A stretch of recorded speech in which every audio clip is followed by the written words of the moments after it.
Hello, I'm Jeff Ranke, Editorial Director of Manufacturing.net and Manufacturing Business Technology. Welcome to Security Breach. If there's one thing that has become very apparent in dealing with cybersecurity issues throughout the industrial sector, it's that responding to these challenges means taking a look at things from a different perspective.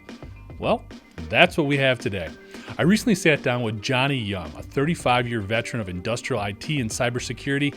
He's recently embraced his role as JohnE Upgrade and launched CyberD.tv, a streaming subscription service devoted to providing comprehensive cybersecurity training. What follows is the first of 2 episodes featuring JohnE. Here he talks about some basic, yet vitally important measures every employee can take in guarding against any number of cyber attacks. So maybe you can talk a little bit just how you got started, JohnE. How did you get into cybersecurity 35 years ago when all of this began for you? I'm in my 60s now, Jeff, so it actually started before that. I retired from IBM's cloud division as a cybersecurity expert, and that's not where it started, obviously. I started out in the 70s as a phone freak, someone who was on the wrong side of the law, as many people start off in security. Sure. Catch Me If You Can, famous movie with Tom Hanks and Leonardo DiCaprio. Mm-hmm. But I was a teenager and I was manipulating the phone system. An older kid taught me how to do it. To get free phone calls, I would, do different methods. I was basically one of the early social engineers, and a social engineer is short for con man. And we'd get operators on the phone and put on like an old man's voice and say we needed to get connected and stuff like that. And, from there, I almost got caught. The FBI came to my grandmother's house, 2 agents, after me doing it for about 3 years. And to me, it was kind of a joke, a prank, because no one got hurt in my mind. But at the same time, those agents were at my grandmother's house.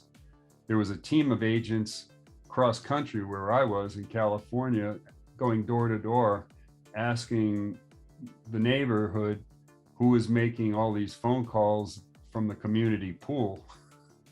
And luckily, the end of the Vietnam War was happening, and all these, Nixon was resigning. There was a lot of big things going on. So that was small potatoes. But for the FBI and AT&T, they considered interstate theft of services, and each charge carried up to a 10-year prison sentence. Ooh. And I had over 50 charges against me if they would have caught me, but that's where I caught my first lucky break in life. And 10 years later, when I went for a top secret clearance, I was really sweating it because the FBI was asking more questions about me, but by then, they didn't care. And I at that time that they had come the first time, I said, oh God, if I only can get through this, I'll be on the right side of the law, and it basically taught me that if someone's committing a crime, there has to be people that are out there catching them. So when IBM started a program in 1981 for underprivileged kids, basically, I learned 4 programming languages through that school. And when at the end of it, it was a year long, they asked me what did I want to do? And I said, computer security. And they said, what's that? And this was 1981. My nickname's been JohnE Upgrade for over 35 years. And the reason was I was kind of a loser in a way, because I couldn't go out when my friends would want to party. I could never go. And they'd say, why? I'd say, I'm doing an upgrade. And they started calling me JohnE Upgrade, and that went on. And then finally, people still, I'll go into a meeting or a party or something, people start yelling out JohnE Upgrade from across the room. Nice. So I grew to really like it. At first, I didn't like it too much, but now, I'm actually using it in my as my character. And JohnE Upgrade is the anti-hacker. He's the cybersecurity guide through all of the videos. So people don't have to be afraid of someone who has a hat, a skull cap on, and glasses, right? That's the hacker wardrobe, I guess. And it looks scary, but it's not. It's just a skull cap and a pair of glasses. So Oh, people can get used to now. Cybersecurity is a marathon. It's not a sprint. Yeah. It's in perpetuity. You don't finish the end of the day and go, yay, we beat them. We beat back the hackers.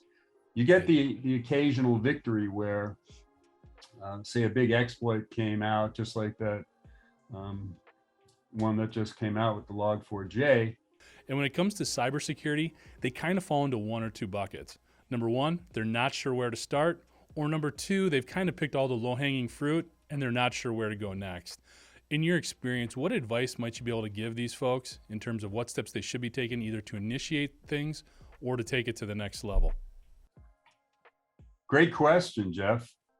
And I get asked that quite a bit. In fact, I just wrote an article, and some of your audience that feels that way might want to reference it. It's in losspreventionmedia.com online.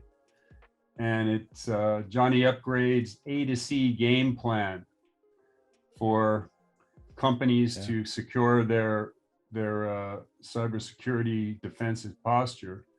And basically, I have A to Z. And the first thing I would say is standardization.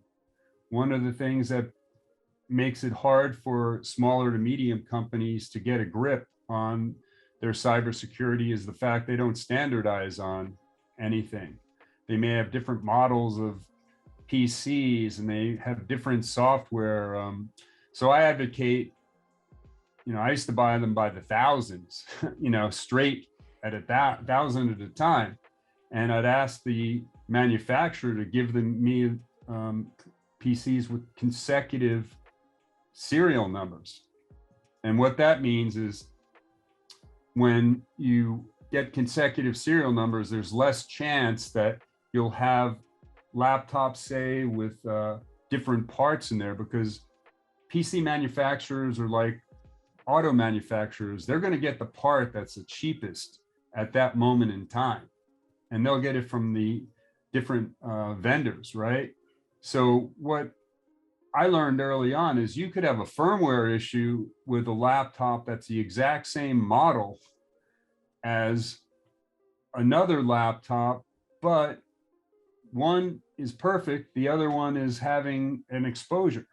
So standardization is important there, but even more important, I think, is software standardization. So if people aren't doing that, they should have what's called images, disk images, where for every department, they have one image that every single person in that department has the same configuration. So if you're in sales, you've got a sales image, which has the sales applications, which has them configured a certain way, and also to lock them down so employees can't make too many changes.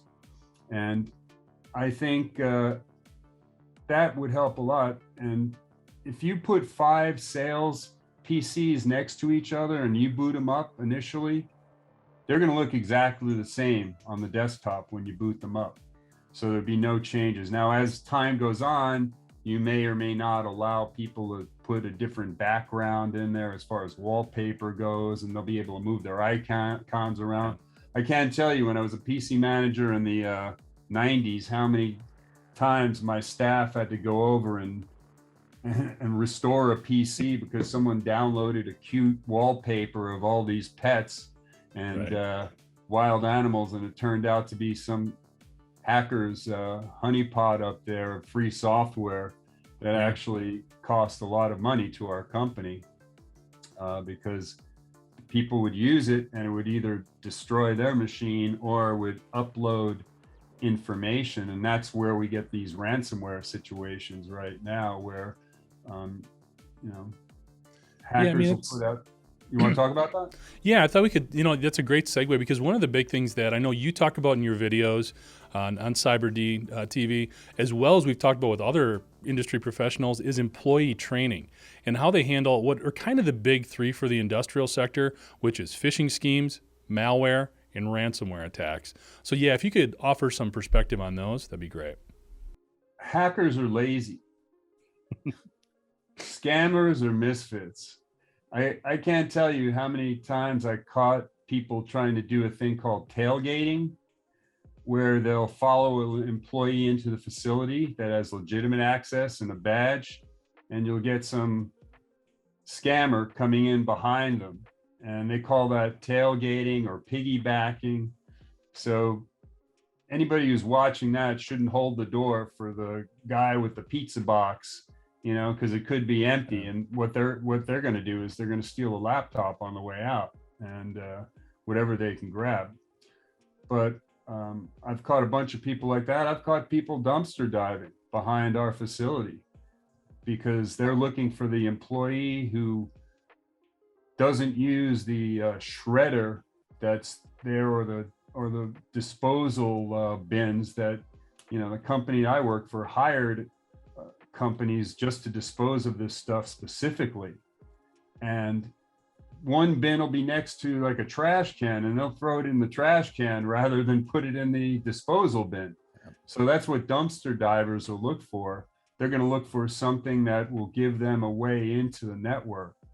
And, we did physical walkthroughs too. And I can't tell you how many times I flipped over a keyboard and someone had their password, underneath their keyboard. And I've even seen them with people with Post-it notes with their passwords on their monitors, So that's at the training level that you're talking about.